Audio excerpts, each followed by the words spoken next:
கௌதம் கம்பீர் கோச்சா மாறினதுக்கு அப்புறம் ஏகப்பட்ட கான்ட்ரவர்சி போயிட்டு இருந்தது. இப்போ பிரஸ் கான்ஃபரன்ஸ் நடத்தி முடிச்சிருக்காங்க. அதுல கேட்கப்பட்ட எல்லா கேள்விகளுக்கும் பதில் சும்மா புட்டு புட்டு வச்சிருக்காரு. நம்பர் 1 விராட் கோலி, ரோஹித் சர்மா இவங்க 2027 ஓடிஐ உலக கோப்பை விளையாடுவாங்களா அப்படின்னு கேட்டதுக்கு அவங்களுடைய ஃபிட்னஸை பொறுத்தோ அவங்களோட மனசை பொறுத்தோ இது மாறுபடும். ஆனா எனக்கு விளையாடணும் தான் ஆசை அப்படிங்கிற மாதிரி சொல்லியிருக்காரு.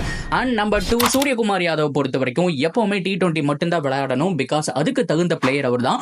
அவருடைய கேமை எப்பவுமே ஸ்பாயில் பண்ணிடக்கூடாது அப்படிங்கிற மாதிரி சொல்லியிருக்காரு. நம்பர் 3 ஜடேஜா எப்பவுமே நீக்கப்பட போறது கிடையாது. அவர் உண்மையாலுமே சூப்பரான பிளேயர்.